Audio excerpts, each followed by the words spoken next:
Во студиото со вас Иван Кузмановски. Добар ден, ви благодарам што сте со нас. Ова се настаните кои го одбележаа денот. Врховен ја укинал казната од 3,5 години затвор за Васил Јованов за трговија со дрога. Кулакови се сомневаат за корупција. Попладнево организираат нов протест. Законот за помош на семејствата од Кочани не помина на собраниска седница. Повредените бараат соодветни услови за лекување во Кочанската болница. Идната недела ќе се знаат измените во владиниот кабинет. Вреди тврди дека секторот здравство ќе го води нивен кадар. Владата ќе го пречека кошта со непроменети позиции. Дали има некаква надеж за европските интеграции? Зеленски оди на преговори во Истанбул. Москва се уште не открива кој ќе седне на спротивната страна. Овие вести во живо со последните информации за судските постапки против Васил Јованов. Останете со нас.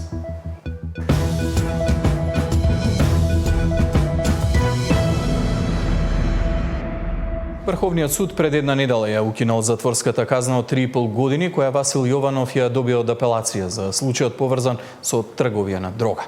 Поради кои причини и на чие барање во овие вести дознаваме од колегата Зоран Јаневски. Зоран, оваа информација дојде како ново изненадување за целата постапка и судските процеси против Јованов. Што точно се случувало минатата недела во Врховниот суд? Да, минатата недела, односно на 5 мај, Врховниот суд ја укинал пресудата која што ја донесе во февруари годинава апелациониот суд за Васил Јованов заради трговија со дрога, па претходната казна која што ја изрече кривичниот суд, која што значеше дека тој треба да оди во поправен дом и ја преиначи во затворска во траење од 3 години и 10 месеци. Врховниот суд ја укина ваквата пресуда и побара повторно судење, односно предметот го врати назад во апелациониот суд. Како што се вели во образложението на одлуката на Врховниот суд, тоа е направено бидејќи Васил Јованов и неговиот бранител, иако барале да бидат известени и да бидат присутни на седницата кога ќе се разгледуваат нивните жалби во апелациониот суд, тој не го сторил тоа и на затворена седница ја донела пресудата, односно дека Васил Јованов треба да оди во затвор заради трговија со дрога во траење од 3 години и 10 месеци. Денеска од апелациониот суд велат дека предметот веќе го добиле и е распореден и наскоро се очекува одлука. Дополнително од Врховниот суд велат дека согласно законите, апелациониот суд бил должен да ги повика на јавната седница која што ја барале Васил и неговиот адвокат, па токму поради тоа и предметот е вратен на повторно одлучување. Сите детали ги гледаме во прилогот. Врховен ја укина пресудата од 3 години и 10 месеци затвор со која апелациониот суд го казни Васил Јованов заради поседување кокаин и марихуана. Од највисокиот суд во државата велат дека побарале ново судење, бидејќи во постапката апелација ги заобиколила Васил и неговиот адвокат. Тие, иако барале, судот не ги информирал дека ќе ги разгледува нивните жалби. Второстепениот суд не ги известил обвинетиот и неговиот бранител за одржување на седницата, иако такво барање било истакнато во жалбата изјавена од обвинетиот. Со ваквиот начин на постапување од страна на апелациониот суд, сторена е повреда на одредбите на кривичната постапка, правото на еднаквост на оружјата и правото на правично судење. Заради поседување 24 грама марихуана и 0,24 грама кокаин, Васил првично требаше да оди во поправен дом, но апелациониот суд ја промени пресудата и една недела по сообраќајката го казни со затвор од скоро 4 години. Токму таа пресуда пак вчера беше посочена како отежителна околност при одредување на казната за случајот во кој загина Фросина. Дека ќе треба да оди во затвор и заради поседување дрога, Васил дозна во притвор, но во меѓувреме незадоволен од пресудата, побарал вонредно преиспитување, па неговиот предмет стаса до врховните судии. Одлуката за укинување на пресудата Врховен ја донел на 5 овој месец, односно 3 дена пред Васил да седне на обвинителната клупа за сообраќајката кој универзална. Сега апелација треба да донесе нова одлука. При повторното постапување, второстепениот суд е должен да одржи јавна седница, за која уредно ќе ги извести јавниот обвинител, бранителот и обвинетиот, пошто ќе бидат исполнети условите судот да донесе правилна и законита одлука. Васил Јованов вчера беше осуден на затвор од 12 години заради сообраќајката на Партизанска во која загина Фросина. Според судот, бројните сообраќајни прекршоци и пресудата за поседување дрога не биле доволни Васил да го преиспита однесувањето, па кобната ноќ, пијан, седнал зад воланот и со голема брзина удрил во девојката која минувала на пешачки. Зоран, оваа последна одлука на Врховен предизвика револти кај семејството на Фросина Кулакова. Тие веќе изразија сомнеж за корупција, имаат најавено и протест за Попладнево. Да, Попладнево за во 17 часот е закажана нов протест токму овде на пешачкиот премин карши универзалната сала, каде што на 29 јануари годинава згасна животот на 22 годишната Фросина Кулакова од Неготино. Протестот следи по вчерашната пресуда за Васил Јованов, односно 12 годишната затворска казна. Меѓутоа, дополнителен револт кај семејството Кулакови предизвика и одлуката на Врховниот суд за укинување на затворската казна во траење од 3 години и 10 месеци, која што му беше одредена од апелациониот суд заради трговија со дрога. Во текот на вчерашниот ден, односно во судницата, кога беше изречена пресудата за Васил Јованов, таткото на Фросина рече дека судот е мафија, тој им се обрати со зборовите судска багра, затвора за вас.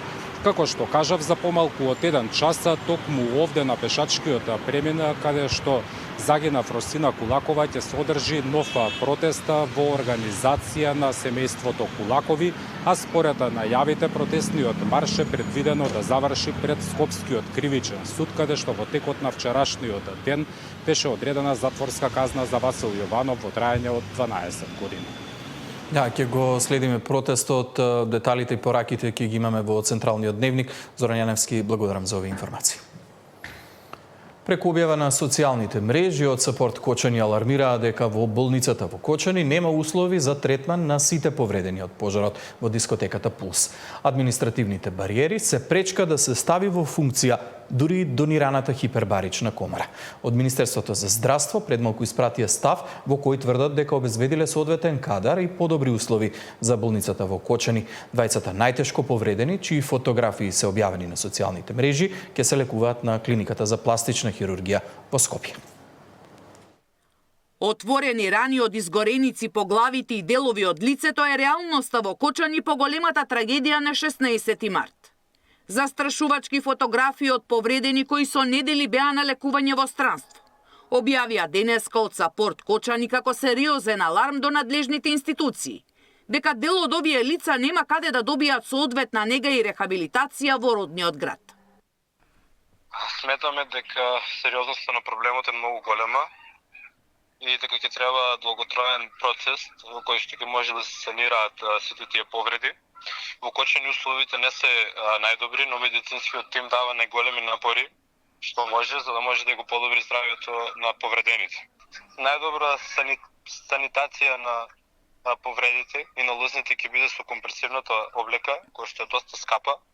Ние ги обезбедуваме средствата за да ги покриеме, бидејќи трошокот е доста голем и единствената грижа да остане на родителите и за нивните деца, а финансиски ние да помогнеме.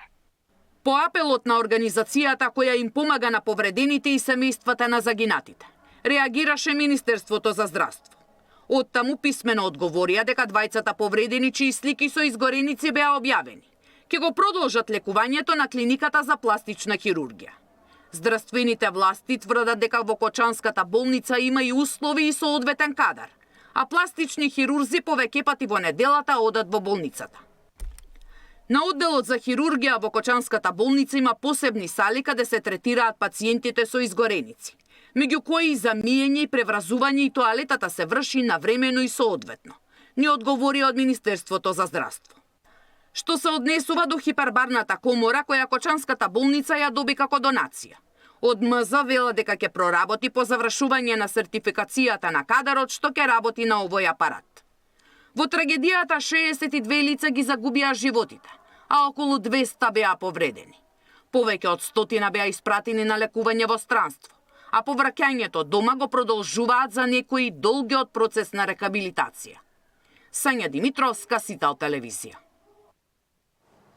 Предлогот на опозицијата за законски измени за помош на семејствата од Кочани не ја доби поддршката од владеачкото мнозинство. СДСМ обвинува дека не сакаат да возможат законска основа за помош. Власта пак тврди дека помош имало и досега, а имале готов план и за помош во иднина.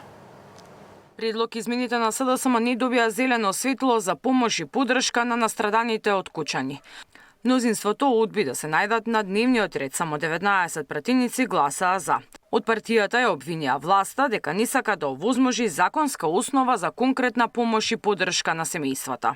Координаторот на пратеничката група на СДСМ посочи дека ова не е само морална, туку и институционална обврска кон овие граѓани.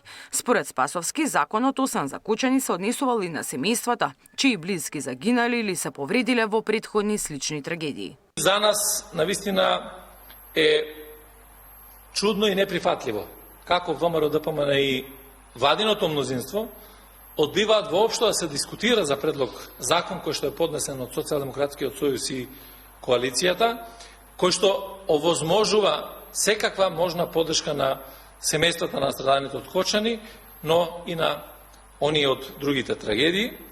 И мислам дека е крајно неодговорно, неразбирливо зошто се одбива ваквото законско решение, кога постои можност, постои и пракса за носење на вакви законски решенија. Овој предлог закон е популистички и опозицијата злоупотребува трагедијата од Кочани за ситни политички поени, обвинија од ВМРО ДПМН. Според владеачката партија, измените во голем дел се неприменливи, а делумно се преклопувале со актуелни законски решенија. Станува збор за документ кој повеќе ќе служи за политички маркетинг, отколку за вистинска поддршка. Дополнително, законот експлицитно ги фаворизира настраданите од одредени настани, игнорирајќи други слични трагедии. Со тоа се воспоставува опасен преседан, правата да се темелат на конкретен настан, наместо да се воспостави универзален и праведен систем за сите жртви на несреќи или катастрофи, што го нарушува уставното начело за еднаквост на граѓаните пред законите. Од власта вела дека веќе имаат конкретен план за помош на семејствата на настраданите и повредените лица преку дуплирање на средствата од владата. Миријана Давидовска, Сител телевизија.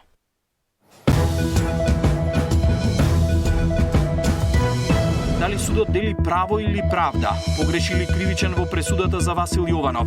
Дали може да се постави судска пракса во вакви постапки? Како да се измери вистинската казна и може ли да се задоволат очекувањата на оштетените? Во тема на денот со професорката од Правниот факултет Јасна Бачовска-Недич.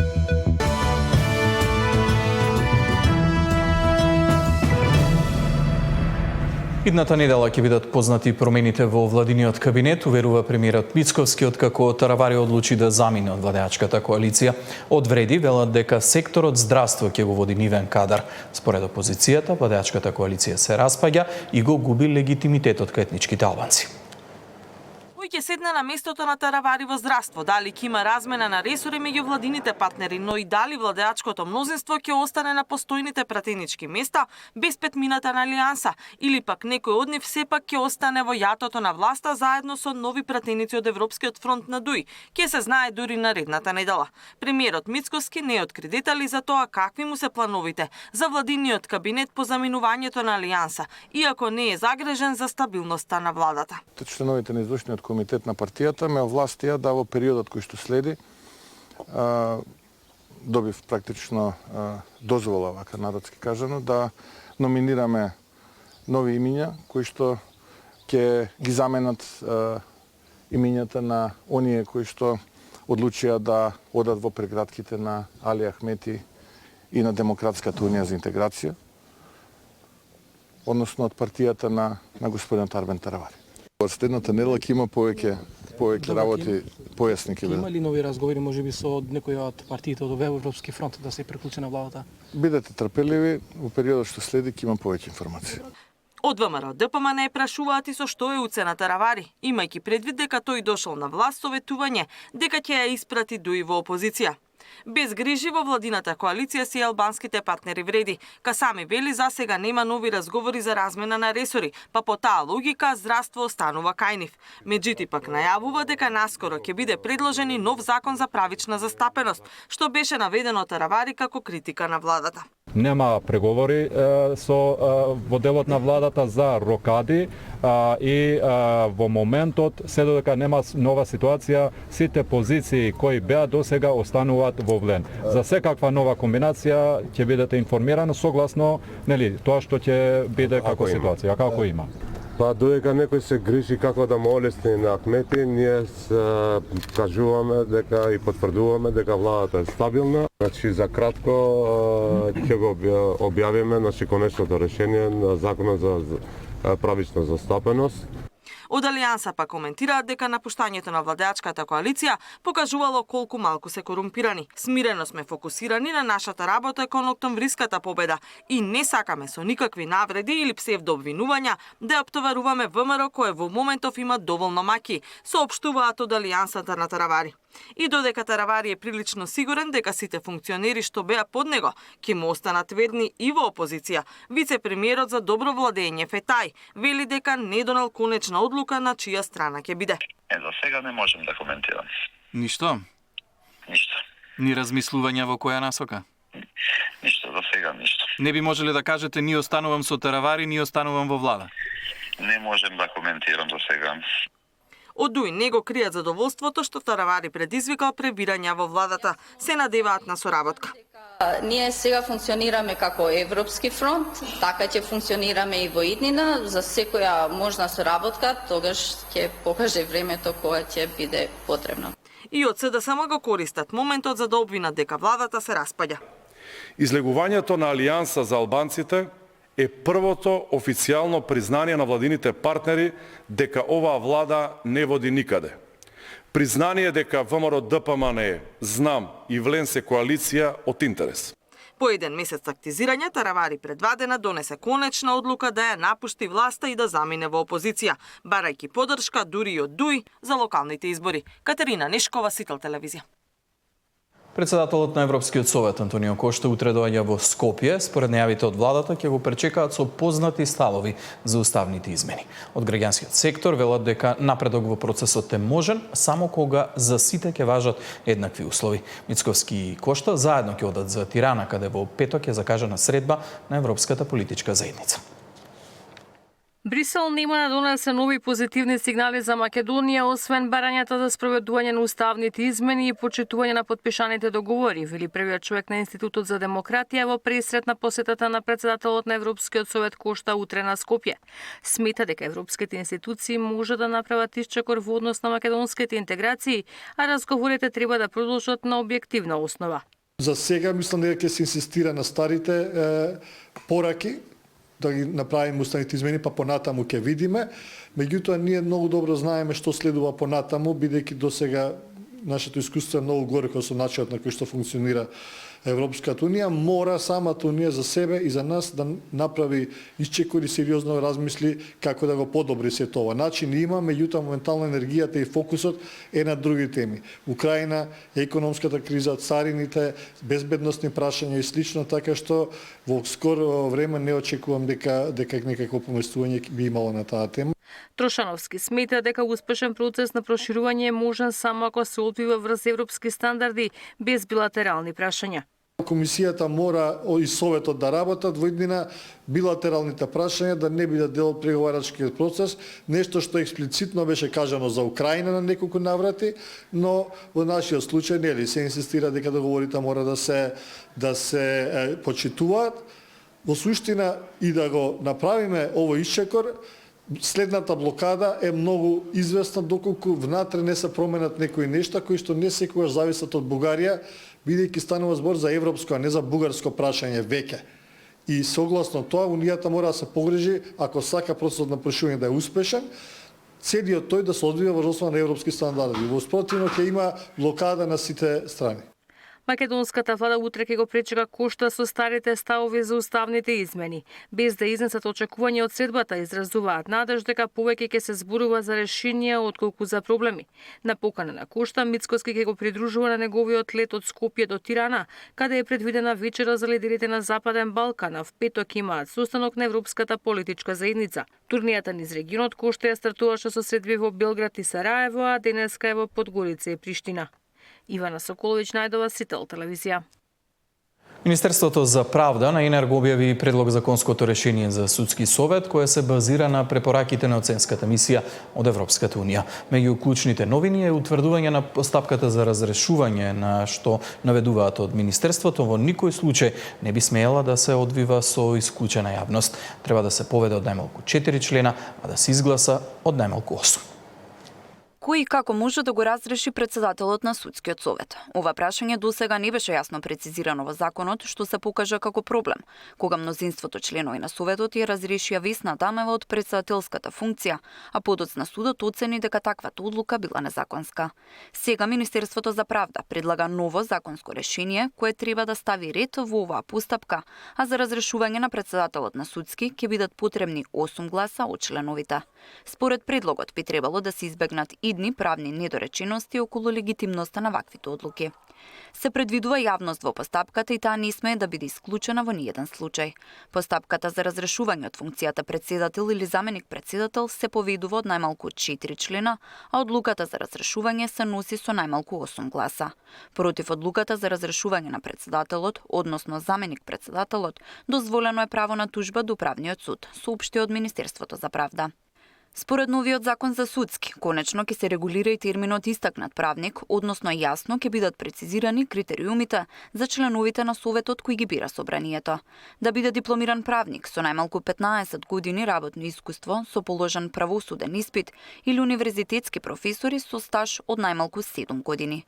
И членовите на судскиот совет учествувале во изготвување на законот, а како што кажа председателот Камбовски, со некои предлози се согласуваат, со некои не, но смета дека конечно треба да се дефинира терминот истакнат правник. Еден да се дефинира оно што стално актуелно во јавноста, што е тоа истакнат правник. Мислам дека сега со овој закон до некаде колку е тоа можно ќе се успее да се каже што е тоа истакнат правник, односно да се дадат некои критериуми. Од СДСМ вела дека власта упорно доцни со спроведување на активностите од реформската агенда за правосудството. Од предвидените реформски закони, Министерството за правда стави само 4 на ИНР, а тие допрва треба да ги усвои владата, па да се достават и до собранието. Зошто министерот Филков толку го договлекува реформскиот процес, иако рокот е до јуни?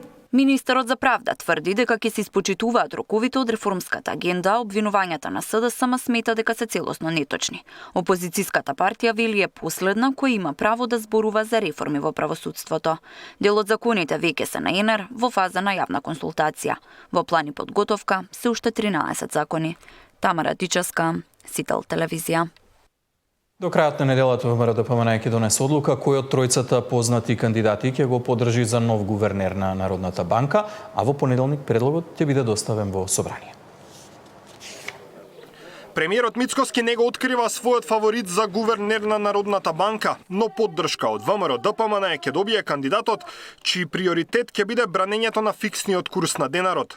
Не е битно кој е мој фаворит лично, она кое што можам да го кажам како председател на владата е дека сите кандидати кои што се разгледуваат се вонсериски, искусни и кандидати кои што убеден сум дека ќе одржат макроекономската стабилност на Македонија. Мицкоски е уверен дека ќе се испочитуваат роковите и веќе на 20 мај ќе биде изгласан новиот гувернер на Народната банка. До крајот на неделава, според најавите од премиерот, ќе има договор, а името на новиот гувернер ќе биде познато в понеделник. Веќе имавме разговори со председателката во понеделникот на оваа тема. Тие разговори очекувам да ги продолжиме. До крајот на неделата ќе биде јасна позицијата. Очекувам во понеделник да биде информирано собранието. На 20 има седница. Разговарав и со председателот на собранието за дополнување на дневниот ред на 20, така што рокот ќе биде испочитуван. Мандатот на Ангеловска Бежовска завршува на 21 мај. Во игра за нов гувернер се поранешните министри за финансии Зоран Ставревски и Трајко Славевски, но во игра и Ангеловска Бежовска да добие уште еден мандат. Сите тројца имаат богата економска биографија. Ставревски кариерата ја почнал токму во Народната банка, а има искуство и во Светска банка, но и како министр за финансии и вице-гувернер за економски прашања. Трајко Славевски е професор на економскиот факултет. Освен ангажманите во Советот на град Скопје и министр за финансии, бил и советник, а потоа и министр за развој. Ангеловска Бежовска пак кариерата ја почнала во Министерството за финансии, каде поминала 8 години на неколку високи позиции. Од 2004 до денес е во Народната банка, но поминала и 2 години во ММФ во Вашингтон. Мандатот на гувернерот трае 7 години и има право на уште еден реизбор. Доколку не се избере нов гувернер во собранието, за што требаат 61 глас, функцијата продолжува да ја врши актуелниот, се додека не се назначи неговиот наследник. Даниел Василев, Сител телевизија. Модернизација и реконструкција на коридорот 10, што ќе донесе македонски железници да имаат годишен приход помеѓу 100 и 120 милиони евра. Ова се очекувањата на Мицковски од најавениот инфраструктурен инвестициски бум. Се модернизира и реконструира коридорот 10, железничката пруга од Табановце до Гевгелија. Откако сето тоа ќе биде завршено, граѓаните ќе патуваат и ќе можат да го користат железничкиот транспорт со брзина од 160 км на час просек, а карго возовите, мислам дека еден таков поминува сега, тие ќе можат наместо сегашните во одредени делници од 10 до 15 км на час да возат 110 км на час во просек. Очекуваме изголемен интерес за повеќе побројност композиции кои што секако поради побрзиот транзит ќе биде зголемен бројот. Очекувам најмалку 10 пати тој да се зголеми, 2 пати по основ на интерес и 4 до 5 пати по основ на брзина. Така што во нето износ тоа да биде најмалку 10 пати повеќе од ова што денеска е. И крајната цел е македонски железници годишен приход од својата основна дејност да достигне помеѓу 100 и 120 милиони евра.